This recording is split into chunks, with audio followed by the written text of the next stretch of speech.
네, 수도권뿐 아니라 전국 곳곳에서 지금 코로나19 감염이 동시다발로 이어지고 있습니다. 강원 춘천에서는 IT 업체에서 집단 감염이 발생했고, 호남 지역에서는 대학병원과 관련한 연쇄 감염이 이어지고 있습니다. 취재 기자 연결하겠습니다. 오태인 기자.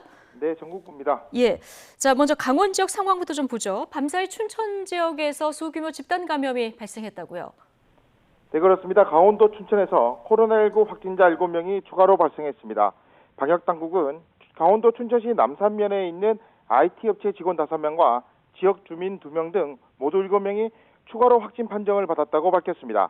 IT 업체 집단 감염은 서초구 확진자와 접촉한 것으로 확인됐습니다. 신규 확진자 가운데 학부모가 포함돼 학생 감염 차단에도 비상이 걸렸습니다. 강원교육청은 확진자 자녀 2명이 밀접 접촉자로 분류돼 이들이 등교한 중학교와 유치원 전교생을 긴급 하교 조치했습니다. 춘천시는 잇따라 확진자가 나오면서 사회적 거리두기 1.5단계 격상을 정부에 공식 요청하기로 했습니다.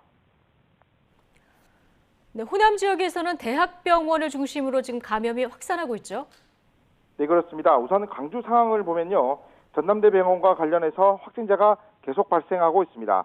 어제는 광주 교도소에 있는 수용자가 확진 판정을 받았습니다.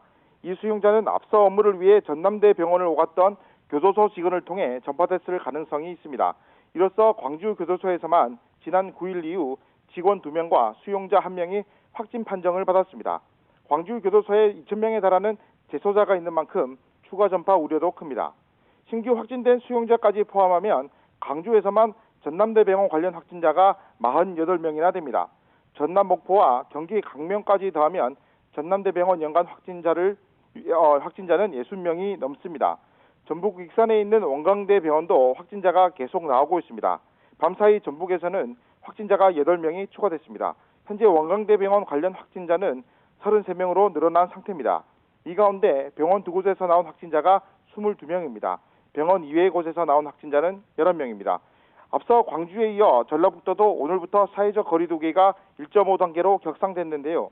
정부는 호남권 상황이 심각하다고 판단해 전남을 포함해 호남 전역에 사회적 거리두기를 1.5단계로 올리기로 했습니다.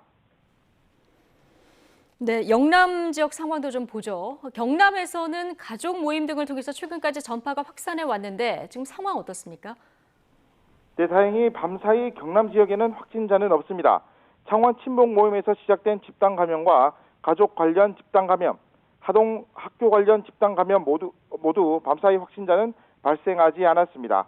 창원 친목 모임 관련한 확진자는 30명, 진해 가족 관련 확진자는 8명, 하동 확정 관련 확진자는 29명인데요. 밤사이 확진자가 없다고는 하지만 아직 많은 사람이 진단검사를 기다리고 있어 안심할 수는 없는 상황입니다. 부산에서는 확진자가 3명 발생했습니다.